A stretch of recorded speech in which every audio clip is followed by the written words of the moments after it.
Constantly comparing oneself to others, especially on social media, can be a worthless pursuit. It may lead to feelings of inadequacy and distract individuals from focusing on their unique paths and lands to work on. So, unhealthy comparison, whether it's single to single, or single to couple, or couple to single, or coveting, or envying, or being jealous of what somebody else is doing. We cannot afford to invest so much time online that we look poor offline. And so many people are comparing their real life to somebody's fake post life that now they're not on in their post in life. And so when you begin to have unhealthy comparisons, notice I said unhealthy. There's nothing wrong with taking the time to compare your life to someone in a productive manner, comparing your life to someone else's systems, habits, patterns, or whatnot, to be able to mirror, because the individual is a role model. Nothing wrong with that. But when you begin to compare what they have and begin to compare it to what you don't have, causing a lack of contentment, then you're going to find yourself in comparison. So constantly comparing oneself to others, meaning you're constantly comparing your life to someone else's life, and is causing deep, dark emotions. When you begin to cultivate these fantasy worlds of wishing that your life could be like them, you're toiling or working a land that you were never meant to work.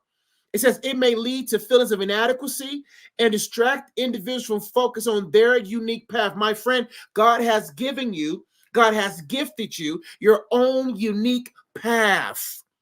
And you don't even know what they had to do to get on their path. You don't know what they had to do, what compromises, who they had to bend over for, who they had to do this for, or what corners or steps they had to cut or jump to get where they are.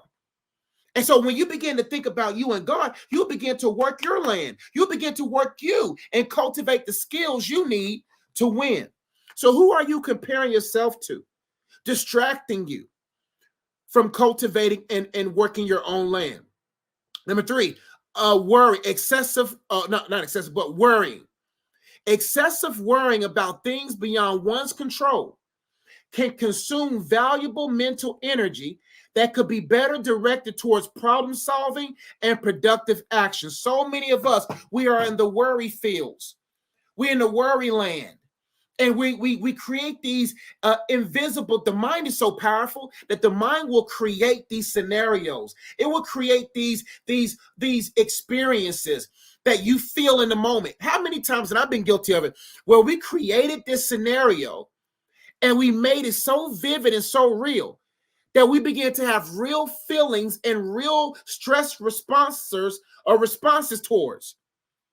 And now we're invested into this world of worry, worried about what could happen, worried about what happened versus focusing on what could happen for your success. But that's the devil's trap, to get you so caught up on worrying about something that hasn't happened to ensure that nothing happens that could have happened for you to have a better outcome. So what are those worry lands that you're cultivating, that you're toiling, those worry fields that you're tilling? Could it be that those things are keeping you from working your lands?